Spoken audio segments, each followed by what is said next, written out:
Hello everyone, PCS क्रांति के online platform पर आप सभी का स्वागत है। घटना चक्र की सीरीज में आज हमारी 5वीं क्लास है, जिसमें हम राष्ट्रीय प्रतीक, राज्य एवं संघ राज्य क्षेत्र एवं नागरिकता से आए हुए सवालों को कवर करेंगे। चलिए आज की क्लास शुरू करते हैं।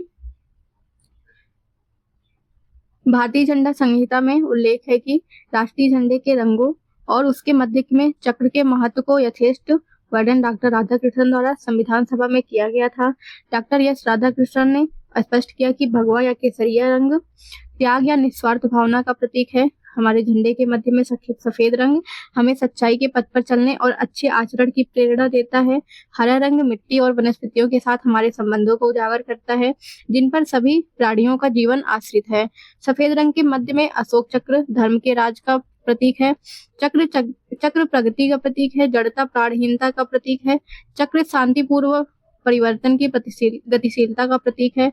भारत का राष्ट्रीय ध्वज तिरंगा 3 रंगों की पट्टी में विभाजित आयताकार है। ध्वज की लंबाई और चौड़ाई का अनुपात 3:2 है। सबसे ऊपरी पट्टी में गहरा केसरिया रंग जो साहस का प्रदर्शन शो करता है। बीच में श्वेत रंग जो शांति और सच्चाई का प्रदर्शन करता है, और सबसे नीचे हरी पट्टी उर्वरता और समृद्धि का प्रदर्शन है। ध्वजा के बीच की पट्टी में एक नीला चक्र है, जिसमें 24 तीलियां हैं, जिसका प्रारूप सारनाथ में अशोक के सिंह स्तंभ पर बने चक्र से लिया गया है। यह न्याय का प्रतीक है। पिंगली वेंकैया द्वारा भारतीय राष्ट्रीय ध्वज को तैयार किया गया है। संविधान सभा द्वारा 22 जुलाई 1947 को राष्ट्रीय ध्वज का वर्तमान स्वरूप स्वीकृत किया गया है। आप इस डेट को याद रखेंगे, ये एग्जाम में पूछा जाता है कि राष्ट्रीय ध्वज को संविधान सभा द्वारा कब स्वीकृत किया गया, तो 22 जुलाई 1947 को। भारत का राज्य चिन्ह सारनाथ स्थित अशोक के सिंह स्तंभ की अनुकृति है। भारत सरकार द्वारा इसे 26 जनवरी 1950 को अपनाया गया। तो भारत का राज्य चिन्ह जो कि सारनाथ स्थित अशोक सिंह के स्तंभ की अनुकृति है, इसको 26 जनवरी 1950 को अपनाया गया था। इस पर नीचे देवनागरी लिपि में सत्यमेव जयते लिखा हुआ है, जो कि मुंडको उपनिषद से लिया गया है। Sorry for the pronunciation. Bharat का राष्ट्रगान जनगण मन 24 जनवरी 1950 को संविधान सभा द्वारा आधिकारिक रूप से अंगीकृत किया गया था।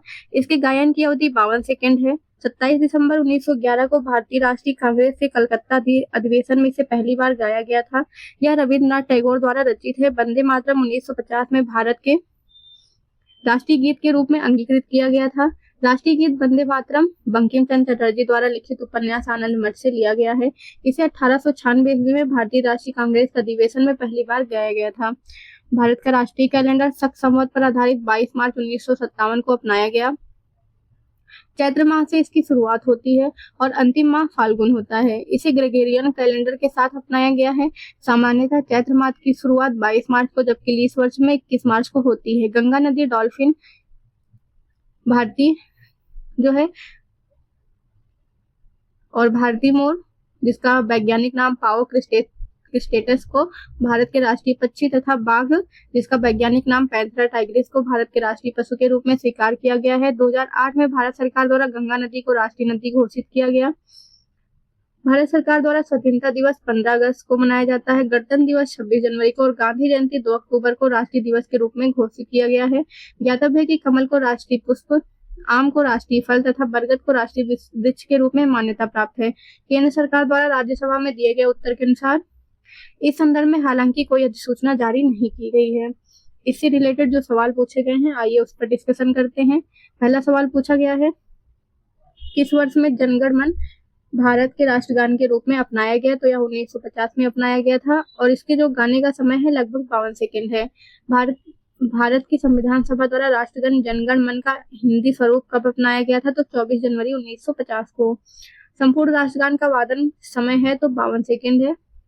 अगला सवाल देखते हैं, भारत शासन द्वारा राजकीय चिन्ह स्टेट एम्बलम कब से अंगीकृत किया गया था, तो यह 26 जनवरी 1950 को किया गया था। यह सारनाथ वाराणसी स्थित अशोक के सिंह स्तंभ के शीर्ष की अनुकृति है। अनुकृति मतलब कॉपी है। भारत की संविधान सभा ने राष्ट्रीय ध्वज को सर्वप्रथम कब स्वीकार किया था, तो यह 22 जुलाई 1947 को किया था।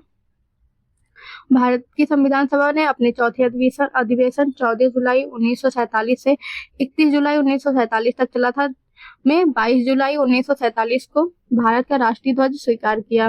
राष्ट्रीय ध्वज के बीच चक्र में 24 तीलियां हैं तथा राष्ट्रीय ध्वज की लंबाई और चौड़ाई का अनुपात 3:2 है। अगला सवाल देखते हैं। भारत की संविधान सभा ने राष्ट्रीय ध्वज का प्रारूप 22 जुलाई 1947 को अपनाया था, जो कि सही है। राष्ट्रीय ध्वज के बीच में चक्र में 21 तीलियां हैं, नहीं, यहाँ पर 24 तीलियां हैं, तो ये ऑप्शन गलत हो जाएगा। राष्ट्रीय ध्वज की चौड़ाई और लंबाई का अनुपात 3:4 है, ये भी गलत है, 3:2 है, तो इस तरह से केवल एक सही हो जाएगा। अगला सवाल है, संविधान सभा द्वारा भारतीय राष्ट्रीय ध्वज किस तिथि को अपनाया गया? तो 22 जुलाई 1947 को अपनाया गया था। भारत की संविधान सभा ने निम्नलिखित में से किस तिथि को राष्ट्रीय ध्वज अपनाया? तो 22 जुलाई 1947 को, इसमें सी ऑप्शन में दिया हुआ है। भारतीय राष्ट्रीय ध्वज के प्रारूप को किस दिन स्वीकार किया गया? अगेन वही पूछा है, 22 जुलाई 1947 को। अगला सवाल देखते हैं। भारत की ध्वज संहिता 2002 के अनुसार भारत के राष्ट्रीय ध्वज के बारे में निम्नलिखित कथनों पर विचार दीजिए। कथन 1 है, भारत के राष्ट्रीय ध्वज का मानक आमाप 600 मिमी × 400 मिमी है, मिलीमीटर। कथन दूसरा दिया हुआ है, ध्वज की लंबाई से ऊंचाई का अनुपात 3:2 होगा। तो कथन 1 गलत है, लेकिन कथन 2 सही है, ऑप्शन डी सही हो जाएगा। आइए देखते हैं। भारतीय ध्वज संहिता 2002 में भारत के राष्ट्रीय ध्वज से संबंधित नियमों, रिवाजों, औपचारिकताओं और निर्देशों का उल्लेख किया गया है। भारतीय ध्वज संहिता 2002 को 26 जनवरी 2002 को लागू किया गया। इसके अनुसार भारतीय ध्वज का आकार आयताकार होगा और इसकी लंबाई तथा चौड़ाई का अनुपात 3:2 का होगा। भारत के राष्ट्रीय ध्वज का मानक आमाप जो है वो 600 मीटर × 400 मीटर नहीं है। भारत के राष्ट्रीय झंडे के मानक आमाप निर्धारित किए गए हैं, आप यहाँ पर देख सकते हैं, 6300 × 4200, 3600 × 2400, इस तरह से ये आप मानक देख सकते हैं, जो कि एग्जाम में पूछा नहीं जाएगा। ज्यादा से ज्यादा आपको याद रखना है कि इसका जो अनुपात था वो 3:2 था। आप कलर का सीरीज याद रखेंगे कि सबसे ऊपर जो है केसरिया होता है, फिर व्हाइट होता है, उसके बाद ग्रीन होता है, इस तरह से ये सब इम्पोर्टेंट है, लेकिन ये इतना इम्पोर्टेंट नहीं है, तो आप इसको एक बार ऐसे देख लेंगे। बाकी आगे देखते हैं। भारतीय राष्ट्रीय ध्वज में चक्र किसका प्रतीक है? तो यह न्याय का प्रतीक है। भारतीय राष्ट्रीय ध्वज में सफेद पट्टी के बीच में नीले रंग का चक्र है, जिसका प्रारूप सारनाथ में अशोक सिंह के स्तंभ पर बने चक्र से लिया गया। इसमें 24 तीलियां हैं और यह न्याय का प्रतीक है। भारत के राष्ट्रीय ध्वज में आरोह की कुल संख्या है तो 24 है। भारत का राष्ट्रीय पशु बाघ है और देश में बाघों की घटती हुई संख्या को देखते हुए अप्रैल 1973 में बाघ परियोजना शुरू की गई थी। भारत का राष्ट्रीय पक्षी कौन है? तो मोर है। इसका वैज्ञानिक नाम पाओ क्रिस्टेसस है, याद रखिएगा। भारत का राष्ट्रीय पुष्प कौन सा है? तो कमल है। भारत का राष्ट्रीय पुष्प कमल है, जो भारतीय संस्कृति का प्रतीक है। इसका वैज्ञानिक नाम जो है वो निलिम्बो यूसिफोरा है। ज्ञातव्य है कि कमल को राष्ट्रीय पुष्प, आम को राष्ट्रीय फल तथा बरगद को राष्ट्रीय वृक्ष के रूप में मान्यता प्राप्त है। हालांकि केंद्र सरकार द्वारा इस संदर्भ में कोई अधिसूचना जारी नहीं की गई है। राष्ट्रीय पंचांग के संबंध में कौन से कथन सही हैं? कथन 1 है, भारतीय राष्ट्रीय पंचांग विक्रम संवत पर आधारित है। राष्ट्रीय पंचांग को 26 जनवरी 1950 से अपनाया गया है। नीचे दिए गए कोड की सहायता से सही उत्तर चुनिए। तो इसमें ना तो 1 सही है ना तो 2 सही है, क्योंकि ग्रेगोरियन कैलेंडर के साथ साथ देश भर के लिए शक संवत पर आधारित राष्ट्रीय पंचांग, जिसका पहला महीना चैत्र है और सामान्य वर्ष 365 दिन का होता है, 22 मार्च 1957 को अपनाया गया है। चैत्र का पहला दिन सामान्यतः 22 मार्च को और अधिवर्ष में 21 मार्च को पड़ता है। हमारा अगला टॉपिक है राज्य एवं संघ क्षेत्र। भारतीय स्वतंत्रता अधिनियम 1947 के द्वारा 2 स्वतंत्र एवं पृथक प्रभुत्व वाले देश भारत तथा पाकिस्तान का निर्माण किया गया। देशी रियासतों के समक्ष 3 विकल्प प्रस्तुत किए गए, भारत में शामिल हो, पाकिस्तान में शामिल हो या स्वतंत्र रहें। भारतीय सीमा के अंतर्गत 552 देशी रियासतें थी, जिनमें से 549 भारत में शामिल हो गई, जबकि शेष 3 हैदराबाद, जूनागढ़ और कश्मीर ने भारत में शामिल होने से मना कर दिया। कालांतर में हैदराबाद को पुलिस कार्रवाई द्वारा, जूनागढ़ को जनमत संग्रह द्वारा तथा कश्मीर को विलय पत्र के द्वारा भारतीय संघ में शामिल किया गया। संविधान के तहत भारतीय संघों के राज्य क्षेत्रों को 4 भागों में वर्गीकृत किया गया था। भाग 1 में वो राज्य थे जहां ब्रिटिश भारत में गवर्नर का शासन था। भाग 2 में जो है वो राज्य थे जो विधानमंडल के साथ शाही शासन था। भाग ग में ब्रिटिश भारत के मुख्य आयुक्त का शासन था। भाग घ में अकेले अंडमान निकोबार द्वीप समूह को रखा गया था। संविधान के अनुच्छेद 1 के अनुसार भारत अर्थात इंडिया राज्यों का संघ होगा। अनुच्छेद 2 के अनुसार भारतीय संघ में नए राज्यों के प्रवेश या स्थापना की संसद की शक्ति दी हुई है। अनुच्छेद 3 में जो है नए राज्यों का निर्माण और वर्तमान राज्यों के क्षेत्रों, सीमाओं या नामों में परिवर्तन करने की संसद की शक्ति है। संसद साधारण बहुमत से नए राज्यों का निर्माण कर सकता है।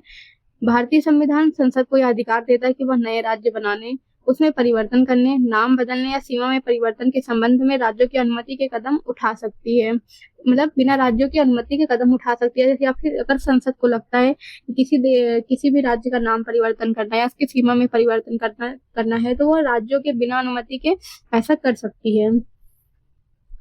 इस हेतु संविधान संशोधन को अनुच्छेद 368 के तहत संशोधन नहीं माना जाएगा। वर्तमान में भारतीय संघ में 28 राज्य और 8 संघ राज्य क्षेत्र हैं। संसद संविधान में संशोधन करके ही किसी भारतीय भूभाग को किसी अन्य देश को सौंप सकती है। जून 1948 में भारत सरकार ने एस.के. धर की अध्यक्षता में भाषाई प्रांत आयोग की नियुक्ति की। इस आयोग ने अपनी रिपोर्ट दिसंबर 1948 में पेश की। आयोग ने राज्यों का पुनर्गठन भाषाई आधार पर करने की बजाय प्रशासनिक सुविधा के अनुसार किए जाने की सिफारिश की थी। दिसंबर 1948 में कांग्रेस द्वारा एस.के. धर कमीशन की अनुशंसाओं का अध्ययन करने हेतु जेबीपी समिति का गठन किया गया। इसमें जवाहरलाल नेहरू, वल्लभ भाई पटेल, पट्टाभी सीतारामैया शामिल थे। अप्रैल 1949 में प्रस्तुत अपनी रिपोर्ट में इस समिति ने औपचारिक रूप से अस्वीकार किया कि राज्यों के पुनर्गठन का आधार भाषा होनी चाहिए। इसको अस्वीकार कर दिया गया। हालांकि पोटी श्री रामुलु की 56 दिनों की भूख हड़ताल के बाद मृत्यु के कारण अक्टूबर 1953 में भारत सरकार को भाषा के आधार पर आंध्र प्रदेश राज्य का गठन करना पड़ा। आंध्र प्रदेश भाषा के आधार पर गठित होने वाला देश का पहला राज्य है। स्वतंत्रता के पास जस्टिस फजील अली की अध्यक्षता में एक राज्य पुनर्गठन आयोग का गठन वर्ष 1953 में हुआ। इस आयोग के 2 अन्य सदस्य थे के.एम. पडिक्कर, एच.एन. कुंजरू और उनके जो वो थे अध्यक्ष जस्टिस फजल अली थे। इस आयोग की कुछ अनुशंसाओं को राज्य पुनर्गठन अधिनियम 1956 में लागू हुआ। नए राज्यों का गठन जो है सबसे पहले आंध्र प्रदेश का 1953 में हुआ, गुजरात 1960 में बना, नागालैंड 1963 में, हरियाणा 1966 में, हिमाचल प्रदेश 1971 में, मेघालय 1972 में, मणिपुर, त्रिपुरा 1972 में बनाए गए हैं। सिक्किम जो है वो 1975 में बना है। मिजोरम और अरुणाचल प्रदेश, गोवा 1987 में बनाए गए हैं। 2000 में 3 राज्यों बने हैं, छत्तीसगढ़ जो कि मध्य प्रदेश से, उत्तर प्रदेश से उत्तराखंड और बिहार से झारखंड। तेलंगाना सबसे लेटेस्ट है जो कि 2 जून 2014 को बनाया गया है। अब हम इससे रिलेटेड जो सवाल आए हैं उनको देखते हैं। संघ और उसके अधिकार क्षेत्र के संबंध में निम्नलिखित कथनों पर विचार करें। भारत 28 राज्यों और 8 संघ शासित प्रदेशों से बना है। भारत राज्यों का एक संघ है जो एक संपूर्ण प्रभुत्व संपन्न समाजवादी पंथनिरपेक्ष संसदीय व्यवस्था की सरकार वाला लोकतांत्रिक गणराज्य है। उपर्युक्त में से कौन से कथन सत्य हैं? तो दोनों ही कथन सत्य हैं। वर्तमान में भारत में 28 राज्य और 8 संघ शासित प्रदेश हैं। भारतीय संविधान के अनुच्छेद 1 फर्स्ट के अनुसार भारत अर्थात इंडिया राज्यों का संघ होगा तथा संविधान की प्रस्तावना के तहत भारत को संपूर्ण प्रभुत्व संपन्न समाजवादी पंथनिरपेक्ष लोकतंत्रात्मक गणराज्य निर्धारित किया गया है। साथ ही साथ भारत सरकार की संसदीय व्यवस्था को अपनाया गया है। इस तरह से कथन 1 और कथन 2 दोनों ही सही हैं। अगला सवाल है, संविधान में हमारे राष्ट्र का उल्लेख किन नामों से किया गया है? तो भारत तथा इंडिया के नामों से किया गया है। अनुच्छेद 1 में बोला गया है कि India that is Bharat shall be a union of state.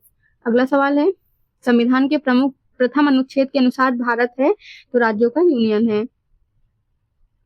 अब इस यूनियन में क्या क्या होते हैं भारत के राज्य क्षेत्र में? तो राज्यों के राज्य क्षेत्र आते हैं, संघ राज्य क्षेत्र आते हैं और ऐसे अन्य राज्य क्षेत्र जो अर्जित किए जाएं, समाविष्ट होंगे, वो सब आते हैं। तो राज्यों तथा संघ राज्य क्षेत्रों के नाम तथा प्रत्येक के अंतर्गत आने वाले राज्य क्षेत्रों का वर्णन संविधान की प्रथम अनुसूची में किया गया है। अगला सवाल है, संविधान के निम्नांकित में से किस प्रावधान के अंतर्गत भारतीय संसद को नया राज्य बनाने का अधिकार है? तो अनुच्छेद 3 में ये दिया गया है। अगला सवाल देखते हैं, नए राज्यों के गठन की शक्ति निहित है तो संसद में निहित है। भारत के संविधान के अंतर्गत निम्नलिखित में से किसको राज्यों की सीमाओं को परिवर्तन करने की शक्ति प्राप्त है? तो संसद को प्राप्त है। एक राज्य को संघ में सम्मिलित करने अथवा नए राज्यों की स्थापना करने की कार्यपालिका शक्ति निम्नलिखित में से किसको प्राप्त है? तो ये अधिकार संसद को दिए गए हैं। अगला सवाल है, भारतीय संघ के अंतर्गत किसी राज्य को मिलने वाले अधिकार किसे हैं? किसी राज्य को मिलाने वाले अधिकार किसे हैं? तो संसद को हैं। अगला सवाल है, निम्नलिखित में से कौन सा कथन नए राज्यों के निर्माण के बारे में सही नहीं है? संसद विधि द्वारा एक नए राज्य का निर्माण कर सकती है। इस प्रकार की विधि में संविधान की पहली अनुसूची और चौथी अनुसूची के संशोधन का प्रावधान होगा। इस प्रकार की विधि को अनुच्छेद 368 के प्रयोजनों के लिए संविधान का संशोधन समझा जाएगा। नहीं, ये गलत है, क्योंकि संशोधन 367 के प्रयोजन के लिए संविधान का संशोधन नहीं समझा जाएगा। इस प्रयोजन के लिए विधायक संसद में तब तक पूरा स्थापित नहीं किया जा सकता जब तक इसे राज्य के विधानमंडल को निर्दिष्ट नहीं कर दिया गया हो जिसके क्षेत्र सीमाओं या नाम पर इसका प्रभाव पड़ता है। इस तरह से ऑप्शन सी सही हो जाएगा, क्योंकि इसमें पूछा क्या गलत दिया हुआ है। नए राज्यों के निर्माण के लिए विधि हेतु अनुच्छेद 368 के तहत विशेष प्रक्रिया नहीं अपनाई जाती है, अर्थात संसद साधारण बहुमत से नए राज्यों का निर्माण कर सकती है तथा संविधान के अनुच्छेद 4(2) के अनुसार इस प्रकार की विधि अनुच्छेद 368 के प्रयोजनों के लिए संविधान का संशोधन नहीं समझी जाती है। अगला सवाल देखते हैं, एक नया राज्य बनाने में संवैधानिक संशोधन के लिए कैसा बहुमत चाहिए? तो साधारण बहुमत चाहिए।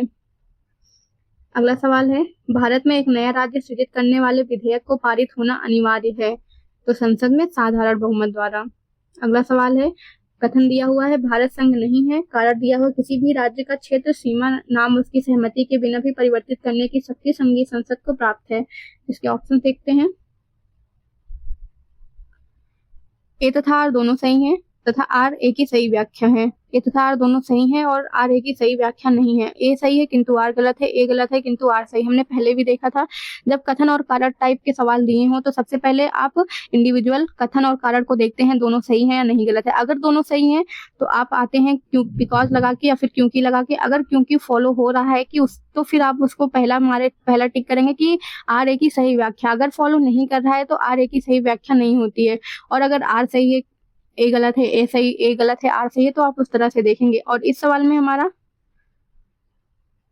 ए गलत है और किंतु आर सही है। तो संविधान एक के अनुच्छेद 1 के अनुसार भारत राज्यों का संघ है, किंतु किसी राज्य के क्षेत्र सीमा या नाम परिवर्तन हेतु राज्य के विधानमंडल का विचार प्रकट करना अनुच्छेद 3 के परंतु के तहत अपेक्षित है, किंतु इस संदर्भ में राज्य विधानमंडल के विचार संसद पर बाध्यकारी नहीं है, अतः संसद बिना राज्यों के सहमति के भी ऐसा कर सकती है। इस तरह से ए जो है ऑप्शन ए गलत है और आर जो है कथन वो सही है, क्योंकि यहाँ पर दिया हुआ है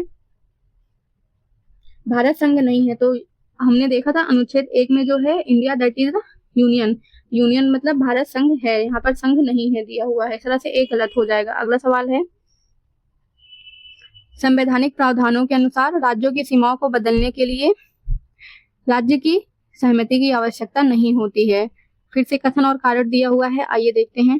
किसी राज्य की सीमा बदलने की सिफारिश राष्ट्रपति संसद को देता है और इसके लिए राष्ट्रपति संबंधित राज्य के विधानमंडल द्वारा उस प्रस्ताव पर विचार एक खास अवधि के भीतर प्राप्त करते हैं। राष्ट्रपति की उस राज्य विधानमंडल का प्रस्ताव मानना अनिवार्य नहीं है, तो दोनों ही सही हैं, लेकिन दोनों जो आर है वो एक ही व्याख्या नहीं करता है, इंडिविजुअली दोनों सही हैं। आगे देखते हैं, संविधान के अनुच्छेद 3 के अनुसार संसद विधि द्वारा नए राज्यों का निर्माण और वर्तमान राज्यों के क्षेत्रों, सीमाओं या नामों में परिवर्तन कर सकती है। तथापि इस अनुच्छेद के परंतु के अनुसार इस प्रयोजन के लिए कोई विधेयक संसद में राष्ट्रपति की सिफारिश से ही प्रस्तुत किया जा सकता है, और यदि यह विधेयक वर्तमान राज्यों में से किसी के क्षेत्र, सीमा या नाम को परिवर्तित करता है तो ऐसे विधेयक पर राष्ट्रपति संबंधित राज्य के विधानमंडल से उस प्रस्ताव पर विचार कर एक खास अवधि के भीतर प्राप्त करते हैं। हालांकि इस संबंध में राज्य विधानमंडल के विचार राष्ट्रपति के लिए बाध्यकारी नहीं है तथा राष्ट्रपति द्वारा निर्धारित अवधि के भीतर राज्य विधानमंडल द्वारा विचार न प्रस्तुत करने की स्थिति में भी उस विधेयक को संसद में प्रस्तुत किया जा सकता है। अगला सवाल है, विधि के समक्ष समानता। कौन से जोड़े का मिलान सही नहीं है? तो विधि के समक्ष समान नागरिकों एवं गैर नागरिकों दोनों के लिए सुनिश्चित की गई है, ये सही है। लोक सेवाओं में अवसर की समानता केवल भारत के नागरिकों के लिए सुनिश्चित है, ये भी सही है। किसी नए राज्य की स्थापना करना ये शक्ति संसद को प्राप्त है। किसी राज्य का नाम बदलना ये भी संसद को ही प्राप्त है। तो इस तरह से डी ऑप्शन सही नहीं है। अगला सवाल देखते हैं, निम्नलिखित में से कौन एक नए राज्यों के निर्माण के लिए संवैधानिक उपबंध नहीं है? किसी राज्य का क्षेत्र बढ़ाकर, किसी राज्य के क्षेत्र को घटाकर, किसी राज्य का नाम परिवर्तन, एक राज्य संघ राज्य क्षेत्र में शामिल कर सकेगा। तो ऑप्शन डी नहीं है। अगला सवाल देखते हैं, निम्नलिखित में से कौन से संविधान के अनुच्छेद 3 के तहत संसद के एक कानून द्वारा संभव नहीं है? नए राज्यों का गठन, राज्यों के क्षेत्रों में परिवर्तन, राज्य की सीमाओं में परिवर्तन, नए राज्यों का प्रवेश। तो नए राज्यों का प्रवेश संभव नहीं है। अनुच्छेद 3 के तहत जो है, अनुच्छेद 3 में क्या क्या दिया गया है? नए राज्यों का निर्माण हो सकता है, उनके क्षेत्रों, सीमाओं या नामों में परिवर्तन का अधिकार भारतीय संसद में निहित है। जबकि अनुच्छेद 2 के तहत संसद विधि द्वारा भारतीय संघ में नए राज्यों का प्रवेश या उनकी स्थापना कर सकता है। तो जो ये नए राज्यों का प्रवेश है, ये अनुच्छेद 2 में दिया हुआ है। और ये सवाल देखिए यूपी पीसीएस प्री 2020 में पूछा गया है। अगला सवाल है, निम्न कथनों पर विचार कीजिए और दिए गए कोड की सहायता से बताइए कि इनमें से कौन सही है। संविधान में यूनियन ऑफ स्टेट्स शब्द प्रयुक्त हुआ है क्योंकि भारतीय राज्यों को अलग होने का अधिकार नहीं है। एस.के. धर आयोग ने राज्यों के पुनर्गठन हेतु भाषा के आधार की अपेक्षा प्रशासनिक सुविधा को वरीयता दी थी, ये भी सही है। पंडित नेहरू, सरदार पटेल और पट्टाभी सीतारामैया की अध्यक्षता में कांग्रेस कमेटी राज्यों के पुनर्गठन भाषाई आधार के पक्ष में नहीं थी। तो ये सारे ही सही है, तीनों सही है। अगला सवाल देखते हैं, भारतीय संघात्मक व्यवस्था के संदर्भ में निम्नलिखित में से कौन सा कथन सही है? भारतीय संविधान के अंतर्गत राज्यों को संघ से अलग होने का अधिकार नहीं है, तो ये सही है। अगला देखते हैं, अलग होने की मात्र वकालत करने पर अभ्यर्थी सुख की स्वतंत्रता की सुरक्षा मिलेगी, तो ऐसा नहीं है, केवल एक सही है। भारतीय संविधान के तहत राज्यों के संघ की स्थापना की गई है जिसमें राज्यों के संघ से अलग होने का अधिकार नहीं है। संघीय संसद ही संघ में नए राज्यों का प्रवेश या उनकी स्थापना कर सकती है तथा राज्यों के क्षेत्र, सीमाओं या नाम में परिवर्तन कर सकती है तथा राज्यों के भागों को अलग या मिलाकर नए राज्यों का निर्माण कर सकती है, परंतु संविधान के तहत किसी राज्य को संघ से पृथक हो सकने का अधिकार नहीं दिया गया है। इस तरह से कथन एक सही है। संविधान के अनुच्छेद 19(1)(a) में सभी नागरिकों के वाक के स्वतंत्र प्रयोग पर भारत की प्रभुता और अखंडता, राज्य की सुरक्षा, विदेशी राज्यों के साथ मैत्रीपूर्ण संबंधों, लोक व्यवस्था, शिष्टाचार या सदाचार के हितों अथवा न्यायालय अवमानना, मानहानि या अपराध उद्दीपन के संबंध में युक्तियुक्त निर्बंधन राज्य विधि द्वारा आरोपित कर सकता है। इस तरह भारत से अलग होने की मात्र वकालत करना भी संबंधित विधि के तहत अपराध माना जा सकता है, तो दूसरा ऑप्शन गलत है। अगला सवाल है, राज्य पुनर्गठन आयोग ने 1 नवंबर 1956 को कितने राज्य तथा कितने संघ बनाए थे? तो 14 राज्य एवं 6 राज्य संघ बना था। आंध्र प्रदेश स्वतंत्रता के पश्चात भाषा के आधार पर गठित होने वाला प्रथम राज्य बना था, जो कि 1 अक्टूबर 1953 को बना था। राज्य पुनर्गठन अधिनियम 1956 के अनुसार कितने राज्य और केंद्र शासित प्रदेश बनाए गए थे? तो 14 राज्य और 6 केंद्र शासित प्रदेश। अगला सवाल देखते हैं, 1956 के राज्य पुनर्गठन अधिनियम द्वारा कितने राज्यों और संघीय क्षेत्रों की स्थापना की गई? तो 14 राज्य, 6 संघीय क्षेत्र। अगला सवाल है, भारत में कितने राज्य एवं संघीय प्रदेश हैं? तो 24 राज्य एवं 6 संघीय प्रदेश जब सवाल पूछा गया था तो उस टाइम पे हैं। अभी 28 राज्य और 8 संघीय प्रदेश हैं। तेलंगाना राज्य बनने के बाद भारत के राज्यों की संख्या हो गई थी, तो 29 हो गई थी। लेकिन जम्मू और कश्मीर राज्य को 2 संघ राज्य क्षेत्रों में विभाजन के उपरांत राज्यों की वर्तमान संख्या 28 तथा दादरा और नागर हवेली तथा दमन और दीव के विलयन के साथ संघ राज्य क्षेत्रों की संख्या 8 हो गई है। भारत में कितने संघ शासित प्रदेश हैं? तो 8 हैं। उस टाइम भी जब सवाल पूछा गया था तब भी 8 थे और अभी के टाइम पे भी 8 हैं। अगला सवाल है जो कि मेंस 2013 में पूछा गया है, निम्नलिखित में से कौन संघ राज्य क्षेत्र नहीं है? तो गोवा जो है वो एक स्टेट है, संघ राज्य क्षेत्र नहीं है। दिल्ली है एक केंद्र शासित प्रदेश। किस संविधान संशोधन द्वारा दिल्ली को राष्ट्रीय राजधानी क्षेत्र का दर्जा दिया गया था? तो 69वें संविधान संशोधन अधिनियम 1991 के द्वारा देश की राजधानी दिल्ली को संघ राज्य क्षेत्र की श्रेणी में कायम करते हुए इसके लिए एक विधानसभा और मंत्रिपरिषद का उपबंध किया गया था। अगला सवाल है, केंद्र शासित प्रदेश और किस वर्ष में बना था? तो ये आपको मिलाना है। लक्षद्वीप जो है 1966 में बना था। दमन और दीव वो 1992 में बना था। सॉरी, कुछ मिस्टेक हो रहा है यहाँ पे। इस तरह के सवाल आप मतलब याद कर सकते हैं तो कर लीजिए। इसमें जो है ए में 4 है 1956 में, दमन और दीव 1962 में है, चंडीगढ़ 1966 में है और दादरा और नागर हवेली 1961 में है। छत्तीसगढ़ पीसीएस प्री में पूछा गया है और यूपी पीसीएस में भी ऐसे सवाल आए हैं तो आपको याद ही करने होंगे, बाकी तो ठीक है। भारत के संविधान के अनुच्छेद 240 के अंतर्गत कुछ संघ राज्य क्षेत्रों के लिए विनियम बनाने की राष्ट्रपति की शक्ति के संदर्भ में निम्न में से कौन सा युग्म सही सुमेलित नहीं है, पूछा है। 240(1)(a) का अंडमान और निकोबार द्वीप समूह है। 240(1)(b) में लक्षद्वीप है। 240(1)(c) में दमन और दीव है। 240(1)(d) में दमन और दीव है, पुडुचेरी नहीं है। तो यहाँ पे ये ऑप्शन गलत हो जाएगा। जब यह प्रश्न पूछा गया था तो भारतीय संविधान के अनुच्छेद 240 कुछ संघ राज्य क्षेत्रों के लिए विनियम बनाने की राष्ट्रपति की शक्ति के अनुसार राष्ट्रपति 240(1)(a) में अंडमान और निकोबार द्वीप समूह था। 240(1)(b) में लक्षद्वीप था। 240(1)(c) में दादरा और नागर हवेली था। 240(1)(d) में दमन और दीव था। 240(1)(e) में पुडुचेरी था। तो संघ राज्य क्षेत्र की शांति, प्रगति और सुशासन के लिए विनियम, राष्ट्रपति जो है संघ राज्य क्षेत्र की शांति, प्रगति और सुशासन के लिए विनियम बना सकेगा।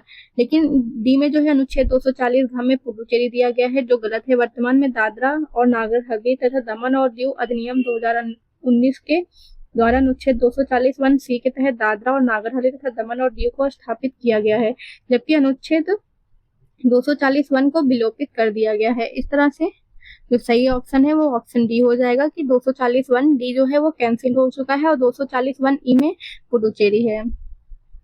अगला सवाल देखते हैं। राष्ट्रपति के पास निम्न में से किन पर विनियम बनाने की शक्ति है? तो जो है गोवा और दमन, गोवा पर नहीं है, बाकी सब पे है। तो इस तरह जो ऑप्शन के अकॉर्डिंग सही होगा वो 1, 2 और 4 सही होगा। दादरा एवं नागर हवेली, दमन एवं दीव, पुडुचेरी।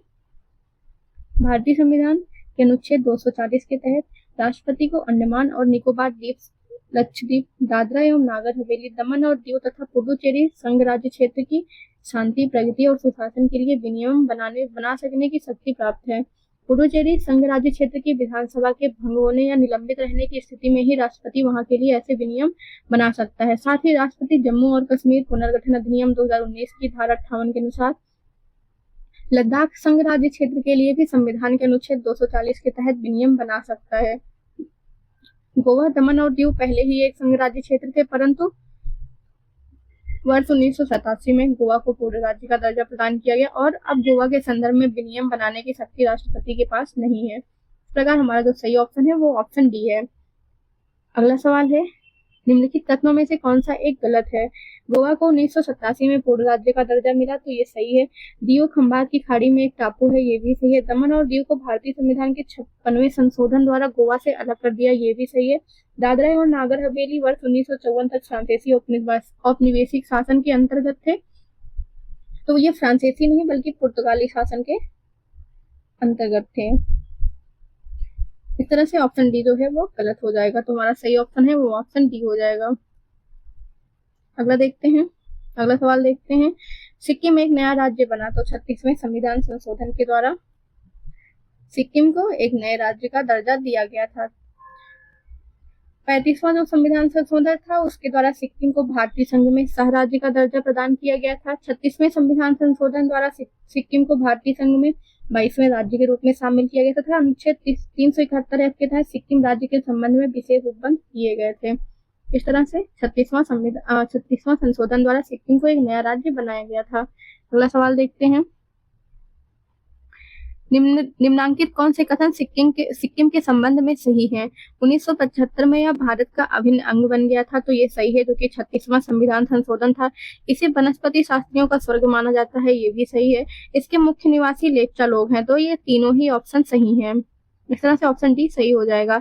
36वें संविधान संशोधन 1975 के द्वारा सिक्किम को पूर्ण राज्य का दर्जा देते हुए भारत का अभिन्न अंग बना लिया गया। इसे वनस्पति शास्त्रियों का स्वर्ग माना जाता है, क्योंकि यह पूर्वी हिमालय के हॉट स्पॉट क्षेत्र में आता है, जो जैव विविधता से परिपूर्ण है। यहाँ के मुख्य निवासी लेप्चा, भूटिया और नेपाली लोग हैं। अगला सवाल है, सिक्किम भारत का एक राज्य बनाया गया था, तो 35वें संशोधन के अंतर्गत। 35वें संशोधन 1974 के द्वारा सिक्किम को भारत में सहयुक्त राज्य के रूप में शामिल किया गया था, जबकि 36वें संविधान संशोधन 1975 द्वारा सिक्किम को 22वां पूर्ण राज्य का दर्जा प्रदान किया गया था। अगला सवाल है, सिक्किम भारतीय संघ का पूर्ण राज्य बना, तो 1975 में 36वें संविधान संशोधन के द्वारा। अगला सवाल है, निम्नलिखित संविधान संशोधन में किसके द्वारा सिक्किम को विधिवत भारत संघ के एक पूर्ण राज्य के रूप में सम्मिलित किया गया था? तो वो 36वां संविधान संशोधन है। अगला सवाल है, निम्न में से किसी एक संवैधानिक संशोधन द्वारा मिजोरम को राज्य का दर्जा दिया गया था? तो 53वां संविधान संशोधन था, जिसको 1986 में किया गया था। अनुच्छेद 371 जी के तहत मिजोरम राज्य के संबंध में विशेष उपबंध किए गए थे और 20 फरवरी 1987 को मिजोरम भारतीय संघ का 23वां राज्य बना था। 22वां कौन सा है? तो सिक्किम है। 23वां मिजोरम बन गया है।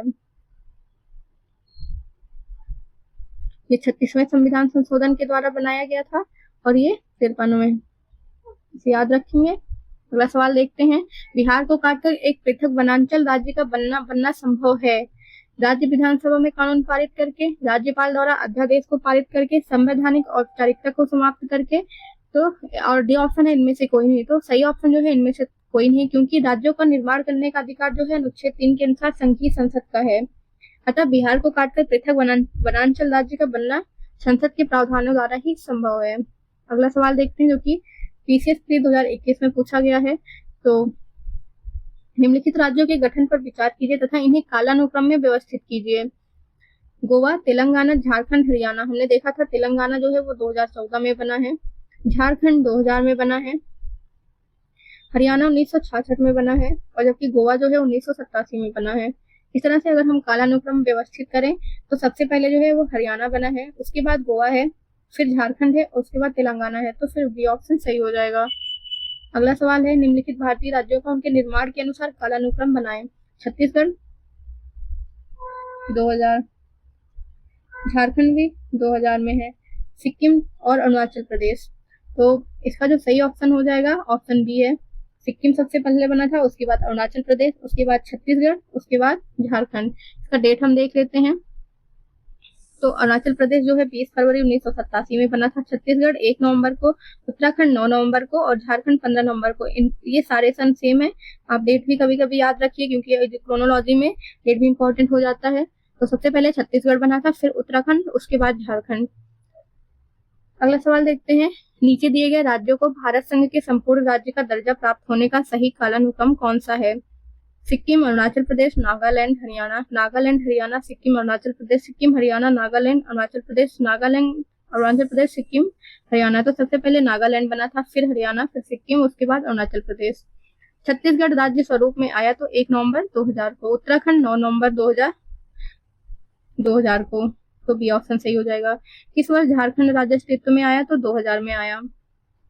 अगला सवाल है, निम्न राज्यों का सृजन वर्ष 1960 के बाद हुआ था, इन्हें उनके गठन के आरोही कालानुक्रम व्यवस्थित करिए और अपना उत्तर दिए गए कोड की सहायता से चुनिए।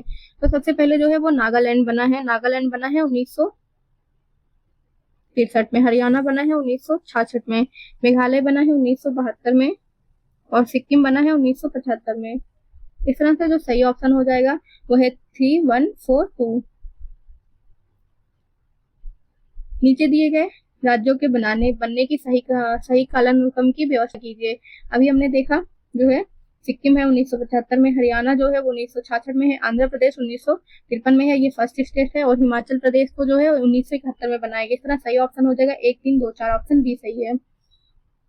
अगला देखते हैं, निम्न राज्यों के निर्माण का सही आरोही क्रम है। नागालैंड, मेघालय, सिक्किम, अरुणाचल प्रदेश, ऑप्शन ए सही है। इस तरह से आपको जो राज्यों का बनने का क्रम है उसको असेंडिंग और डिसेंडिंग ऑर्डर में पूछा जा रहा है, तो आप उनकी डेट को याद रखिएगा। आगे भी वही सेम सवाल पूछा है, निम्नलिखित राज्यों का निर्माण का सही आरोही क्रम है, तो हरियाणा, महाराष्ट्र, राजस्थान। अगला सवाल देखते हैं, सूची 1 को सूची 2 से सुमेलित कीजिए और सूचियों के दिए गए कोड को सही से मिलाइए। सबसे पहले हम देखते हैं तेलंगाना जो कि 2014 में बना है, झारखंड 2000 में बना है, सिक्किम जो है 1975 में बना है और नागालैंड 1962 में बना है। तो 2, 1, 4 और 3, ऑप्शन बी सही हो जाएगा। यहाँ पे नागालैंड जो है वो 1963 में बना हुआ है, तो ऑप्शन में थोड़ा सा प्रॉब्लम है, इसको आप देख लीजिएगा। निम्नलिखित में से किस राज्य का गठन जो है वर्ष 1948 में हुआ है? तो हिमाचल प्रदेश होगा। इस अंग्रेजी संस्करण में राज्य के लिए स्टेट शब्द का प्रयोग हुआ है। इस आधार पर दिए गए विकल्पों में कोई विकल्प सही नहीं है, परंतु यदि राज्य का अर्थ प्रोविंस लिया जाए तो वर्ष 1948 में गठित राज्य हिमाचल प्रदेश होगा।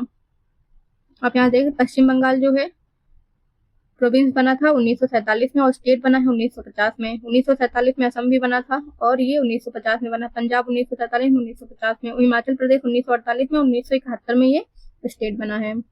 अगला सवाल देखते हैं, निम्न में से एक कथन असत्य है, बताइए। मैसूर राज्य का नया नाम तमिलनाडु रखा गया। नहीं, मैसूर राज्य का जो नया नाम है उसको कर्नाटक बोलते हैं। तो इस तरह से हमारा, अच्छा हमें असत्य खोजना था तो पहला ही कथन हमें मिल गया। गोवा एवं दमन को दीव से अलग किया गया, सही है। बम्बई राज्य गुजरात एवं महाराष्ट्र 2 भागों में विभाजित किया गया था, तो ये भी सही है। हिमाचल प्रदेश पहले संघ शासित प्रदेश की सूची में था, ये भी सही है। 1900 जो गोवा दमन और दीव पुनर्गठन अधिनियम 1987 के द्वारा गोवा को अलग किया गया। बम्बई पुनर्गठन अधिनियम 1960 के द्वारा बम्बई राज्य को गुजरात एवं महाराष्ट्र में विभाजित किया गया था। हिमाचल प्रदेश अधिनियम 1970 के द्वारा हिमाचल प्रदेश संघ राज्य क्षेत्र को 25 जनवरी 1971 को राज्य का दर्जा दिया गया था।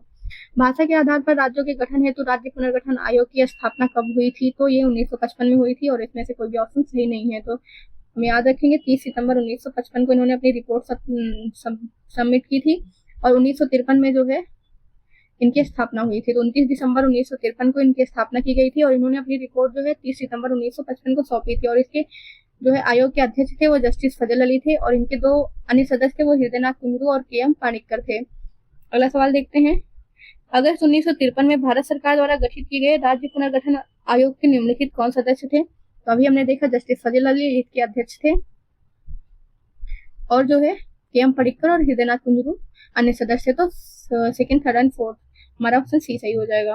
अगला सवाल देखते हैं, राज्य पुनर्गठन अधिनियम 1953 में बने जिस पुनर्गठन आयोग की सिफारिशों को स्वीकारा गया था उनमें से निम्न में से कौन शामिल नहीं था? तो पट्टाभी सीतारामैया शामिल नहीं थे और फजल अली के.एम. पाणिक्कर और एच.एन. कुंजरू शामिल थे। आजादी के बाद भाषा के आधार पर भारत के राज्यों का पुनर्गठन किस वर्ष में हुआ? तो 1956 में हुआ था और पहला राज्य जो बना था वो आंध्र प्रदेश बना था। भाषाई आधार पर राज्यों का पुनर्गठन 1956 में किया गया। भारतीय आधार पर सर्वप्रथम किस राज्य का गठन हुआ? तो आंध्र प्रदेश का हुआ। निम्न में से कौन सा भारत में भाषा के आधार पर बना पहला राज्य था? तो वो आंध्र प्रदेश था। अगला सवाल है, आंध्र प्रदेश एक भाषाई राज्य के रूप में कब गठित किया गया? तो 1953 में किया गया। राज्य पुनर्गठन आयोग 1953 के संदर्भ पर निम्न कथनों पर विचार करते हुए सही विकल्प चुना। जस्टिस फजल अली, के.एम. पाणिक्कर और हृदयनाथ कुंजरू इसके सदस्य थे, तो सही है। आयोग ने बम्बई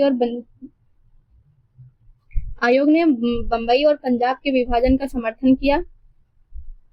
संसद में पास राज्य पुनर्गठन कानून 1956 के तहत 14 राज्य तथा 6 केंद्र शासित प्रदेश बनाए, तो ये सही है। फर्स्ट एंड थर्ड सही है, सेकंड हमारा गलत है। आइए देखते हैं, 29 दिसंबर 1953 को भारत सरकार ने राज्यों की सीमाओं के पुनर्गठन की सिफारिश के लिए राज्य पुनर्गठन आयोग का गठन किया। इस आयोग की सिफारिश के आधार पर संसद द्वारा अधिनियम राज्य पुनर्गठन अधिनियम 1956 के तहत 1956 में 14 राज्य और 6 केंद्र शासित प्रदेश बनाए गए। जस्टिस फजल अली इसके आयोग के अध्यक्ष थे। के.एम. पाणिक्कर और एच.एन. कुंजरू राज्य पुनर्गठन आयोग के अन्य सदस्य थे। आयोग ने बम्बई और पंजाब के विभाजन का समर्थन नहीं किया था, तथा सेकंड ऑप्शन गलत है और फर्स्ट एंड थर्ड सही है। अगला सवाल देखते हैं, भारत में राज्य पुनर्गठन आयोग की संस्तुति के आधार पर राज्यों का पुनर्गठन किस वर्ष किया गया? तो ये 1956 में किया गया। इस राज्य की राजधानी का नाम स्वतंत्रता प्राप्ति के बाद अभी तक नहीं बदला है।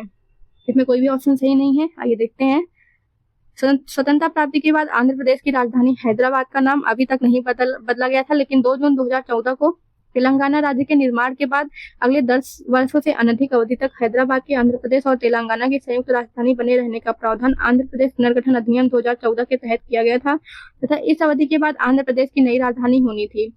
वर्ष 2020 में आंध्र प्रदेश विधानसभा द्वारा पारित अधिनियम के तहत यहाँ 3 राजधानी, अमरावती जो है वो विधायी राजधानी है, विशाखापट्टनम जो है वो कार्यकारी राजधानी तथा कुर्नूल जो है वो न्यायिक राजधानी का प्रावधान किया गया था।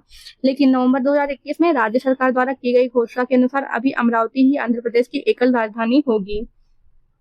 तमिलनाडु की राजधानी जो है वो मद्रास का अद्यतन नाम अब चेन्नई कर दिया गया है। पश्चिम बंगाल की राजधानी कलकत्ता का अद्यतन नाम जो है वो कोलकाता हो गया है और केरल की जो राजधानी थी त्रिवेंद्रम, उसका जो नाम है वो तिरुवनंतपुरम हो गया है। इस तरह से कोई भी ऑप्शन सही नहीं है। अगला सवाल है, निम्नलिखित कथनों में से कौन सा सत्य है? कांग्रेस के नागपुर सेशन के पश्चात प्रांतीय कांग्रेस समितियों का गठन भाषाई आधार पर किया गया था।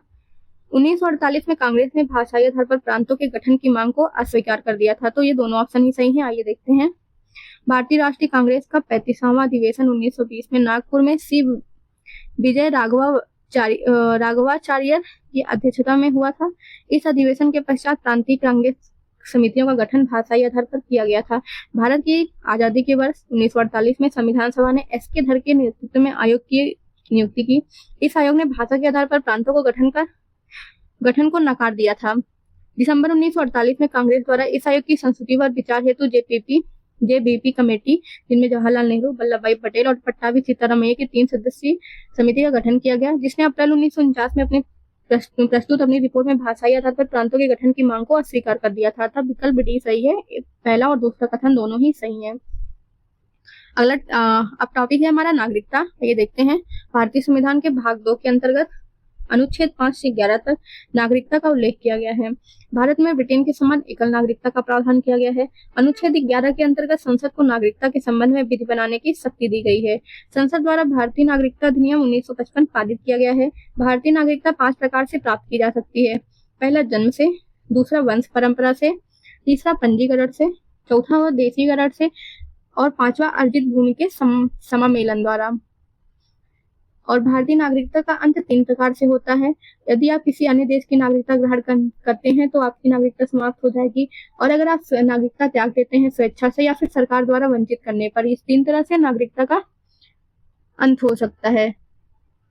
अनुच्छेद 6 में दिया हुआ है, पाकिस्तान से भारत को प्रव्रजन करने वाले कुछ व्यक्तियों की नागरिकता के अधिकार के बारे में उपबंध है, और अनुच्छेद 7 में पाकिस्तान को प्रव्रजन करने वाले कुछ व्यक्तियों की नागरिकता के अधिकार के बारे में उपबंध है। तो जो 6 है, पाकिस्तान से आने वाले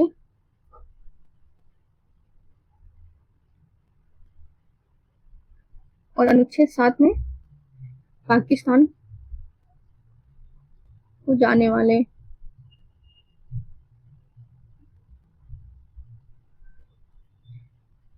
नागरिकता के बारे में दिया हुआ है। तो अनुच्छेद 8 में दिया हुआ है, भारत के बाहर रहने वाले भारतीय उद्भव के कुछ व्यक्तियों की नागरिकता के अधिकार के बारे में है। और अनुच्छेद 9 के अनुसार जब कोई व्यक्ति स्वेच्छा से किसी विदेशी राज्य का नागरिक हो जाता है तो उसकी भारतीय नागरिकता स्वतः समाप्त हो जाती है। प्रवासी के रूप में रहने वाले विदेशी व्यक्ति के देशीकरण के आधार पर नागरिकता प्राप्त करने के लिए 12 वर्षों तक, आवेदन से ठीक पूर्व 12 माह की अवधि तक लगातार, उससे पहले के 14 वर्षों में कुल 11 वर्षों की अवधि तक भारत में निवास करना अनिवार्य है। नागरिकता अधिनियम 1955 की धारा 5(1)(a) के तहत पंजीकरण द्वारा भारतीय नागरिकता प्राप्त करने के लिए भारतीय मूल के व्यक्ति को भारत में 7 वर्ष बिताने होंगे। संसद नागरिकता के अर्जन हेतु शर्तों को नियत करने के लिए सक्षम है। वर्ष 2005 के नागरिकता संशोधन अधिनियम में अप्रवासी भारतीय नागरिक की संकल्पना की गई, जिसके अनुसार पाकिस्तान एवं बांग्लादेश के नागरिकों को छोड़कर सभी देशों के भारतीय मूल के नागरिकों को केंद्र सरकार के आवेदन पर अप्रवासी भारतीय नागरिक के रूप में पंजीकृत किया जाएगा। नागरिकता संशोधन अधिनियम 2019 में अफगानिस्तान, पाकिस्तान और बांग्लादेश के हिंदू, सिख, बौद्ध, जैन, पारसी और ईसाई धर्म के अवैध प्रवासियों को भारतीय नागरिकता देने का प्रावधान किया गया था। इस अधिनियम द्वारा उन्हीं को नागरिकता देने का प्रावधान है जिन्होंने 31 दिसंबर 2014 को या उसके पहले भारत में प्रवेश किया हो। यह अधिनियम संविधान की 6ठी अनुसूची में शामिल असम, मेघालय, त्रिपुरा और मिजोरम के आदिवासी क्षेत्रों पर लागू नहीं होता। यह अधिनियम बंगाल ईस्टर्न फ्रंटियर रेगुलेशन 1873 के तहत अधिसूचित इनर लाइन में आने वाले क्षेत्रों में भी लागू नहीं होता है। 11 मार्च 2024 को नागरिकता संशोधन अधिनियम 2019 संबंधी नियम को अधिसूचित किया गया था। अब इससे रिलेटेड जो सवाल आए हैं उसको देखते हैं। पहला सवाल पूछा है, भारत के संविधान में किस भाग में हम नागरिकता से संबंधित प्रावधानों को पाते हैं? तो भाग 2 में, जो कि अनुच्छेद 5 से 11 तक है। अगला सवाल देखते हैं, नागरिकता से संबंधित प्रावधान संविधान के किस भाग में है? तो भाग 2 में है। भारतीय संविधान के कौन से अनुच्छेद नागरिकता से संबंधित है? तो अनुच्छेद 5 से 11। अगला सवाल है, भारतीय संविधान निम्न में से कौन सी नागरिकता प्रदान करता है? तो एकल नागरिकता, अर्थात वह केवल भारत का नागरिक है। अमेरिका के भारतीय संघ एवं राज्यों की दोहरी नागरिकता भारत में प्रचलित नहीं है। अगला सवाल है, भारत में नागरिकता की निम्नलिखित विशेषताओं में कौन सी सही है? राष्ट्र तथा राज्य की दोहरी नागरिकता नहीं, राज्य की एकल नागरिकता नहीं, संपूर्ण भारत की एकल नागरिकता दी हुई है। भारतीय नागरिकता नहीं प्राप्त की जा सकती तो भारतीय बैंक में धन जमा करके। बाकी जो 3 है, जन्म द्वारा, देशीकरण द्वारा, किसी भूभाग के सम्मेलन द्वारा नागरिकता प्राप्त की जा सकती है। अगला सवाल है, भारत का एक नागरिक अपने नागरिकता खो देगा यदि वह भारतीय नागरिकता का परित्याग करता है? ठीक है। स्वेच्छा से अन्य देश की नागरिकता प्राप्त करता है? ये भी ठीक है। किसी अन्य देश के नागरिक से विवाह करता है? तो नहीं, ये नहीं है। सरकार की आलोचना करता है? तो हमारा जो सही ऑप्शन है वो 1 और 2 है।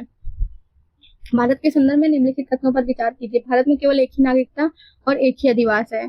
जो व्यक्ति जन्म से नागरिक हो केवल वही राष्ट्राध्यक्ष बन सकता है, ऐसा नहीं है।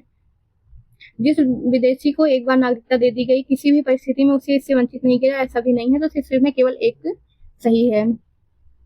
भारतीय संविधान एकल नागरिकता प्रदान करता है। विशेष रूप से अनुच्छेद 370 के प्रावधानों को हटाए जाने के पश्चात भारत में केवल एक ही नागरिकता और एक ही अधिवास है। यूएसए की भांति संघ और राज्यों की दोहरी नागरिकता या दो से अधिक देशों की नागरिकता का प्रावधान भारत में नहीं है। संविधान के अनुच्छेद 9 के अनुसार विदेशी राज्य की नागरिकता स्वेच्छा से अर्जित करने वाले व्यक्ति भारत के नागरिक नहीं रह जाते हैं। संविधान के अनुच्छेद 58(1)(a) के अनुसार कोई व्यक्ति भारत का राष्ट्रपति निर्वाचित होने का पात्र तभी होगा जब वह भारत का नागरिक होगा। इस हेतु जन्म से नागरिक होना आवश्यक शर्त नहीं है। इस प्रकार कथन 2 जो है वो गलत है। नागरिकता अधिनियम 1955 की धारा 10 के तहत भारत की नागरिकता प्राप्त करने वाले विदेशी व्यक्ति को नागरिकता से वंचित किया जा सकता है यदि उसने रजिस्ट्रीकरण या देशीकरण का प्रमाण पत्र, कपट, मिथ्या व्यपदेशन या किसी तात्विक तथ्य को छिपाने के द्वारा अभिप्राप्त किया हो, यदि उसने भारत के संविधान के प्रति अभक्त या अप्रीतिपूर्ण दर्शित किया गया हो, या उसने भारत के किसी युद्ध के दौरान शत्रु देश के साथ विधि विरुद्ध व्यापार या संचार किया हो, यदि वह 7 वर्ष निरंतर भारत के बाहर साधारण निवासी रहा हो। तो इस तरह से कथन तीसरा भी गलत है, कथन एक ही सही है। अगला सवाल देखते हैं। नागरिकता संशोधन अधिनियम 2015 के अंतर्गत निम्नलिखित में से कौन भारतीय कार्ड धारक प्रवासी नागरिक के रूप में पंजीकृत होने के लिए अर्ह नहीं है? एक अवयस्क बच्चा जिसके अभिभावक भारतीय नागरिक हैं तो ये कर सकता है। भारतीय नागरिक की विदेशी मूल की पत्नी ये भी कर सकते हैं। वे भारतीय जब विभाजन के उपरांत पाकिस्तान प्रवासी हो गए थे। तो जो सही ऑप्शन है ऑप्शन सी है, इसमें ये अर्ह नहीं होते हैं। आइए देखते हैं कैसे। नागरिकता संशोधन अधिनियम 2015 के अंतर्गत भारतीय कार्ड धारक प्रवासी नागरिक के रूप में पंजीकृत होने के लिए निम्नलिखित लोग अर्ह हैं। पहला है एक अवयस्क बच्चा जिसके माता पिता में से दोनों या कोई एक भारतीय नागरिक है। दूसरा, भारतीय नागरिक की विदेशी मूल की पत्नी अथवा भारतीय कार्ड धारक विदेशी नागरिक की विदेशी मूल की पत्नी। एक व्यक्ति का परपोता परपोती जो दूसरे देश का नागरिक है किंतु पितामह या पितामही, मातामह या फिर मातामही संविधान लागू होने के समय अथवा बाद में किसी समय भारतीय नागरिक थे। एक व्यक्ति का एक अवयस्क बच्चा कुछ शर्तों के साथ। इसके अलावा पाकिस्तान, बांग्लादेश तथा अन्य देशों के नागरिकों को इससे वंचित रखा गया है। इस तरह से कथन सी जो है वो गलत हो जाएगा। अगला सवाल देखते हैं। निम्नलिखित कथनों पर विचार कीजिए। कथन 1 है नागालैंड, असम, मणिपुर, आंध्र प्रदेश, सिक्किम, मिजोरम, अरुणाचल प्रदेश तथा गोवा की प्रादेशिक मांगों को देखते हुए भारत के संविधान में अनुच्छेद 371 से लेकर 371 अंतर्विष्ट किए गए हैं। ये सही है। भारत तथा संयुक्त राज्य अमेरिका के संविधानों में 2 राजतंत्र है किंतु नागरिकता इकहरी है। तो ऐसा नहीं है। भारत में इकहरी नागरिकता है लेकिन संयुक्त राज्य अमेरिका में दोहरी नागरिकता है। तो ये गलत हो जाएगा। कोई व्यक्ति जो देशीकरण द्वारा भारत का नागरिक है कभी भी अपनी नागरिकता से वंचित नहीं किया जा सकता। तो ये किया जा सकता है, ये भी गलत है। तो केवल एक जो है सही है, ऑप्शन डी हमारा सही है। अगला सवाल देखते हैं। इस देश में दोहरी नागरिकता का सिद्धांत स्वीकार किया गया है तो संयुक्त राज्य अमेरिका में किया हुआ है। इनमें से कौन नागरिकता के आधार है तो शर्तों को नियत करने के लिए सक्षम है? तो सिर्फ और सिर्फ संसद को अधिकार दिए हुए हैं। नागरिकता अधिनियम 1955 के अंतर्गत पंजीकरण द्वारा भारतीय नागरिकता प्राप्त करने के लिए भारतीय मूल के व्यक्ति को भारत में कितने वर्ष बिताने होंगे? तो 7 वर्ष बिताने होंगे। Thank you everyone. हम अपनी क्लास यहाँ पर समाप्त करते हैं। कल की क्लास में हम इसके आगे कंटिन्यू करेंगे। आपको हमारी क्लास कैसी लगी कमेंट करके बताएं। पीछे शांति यूट्यूब चैनल को लाइक करें, कमेंट करें, शेयर करें। आगे की क्लास कल शुरू करते हैं।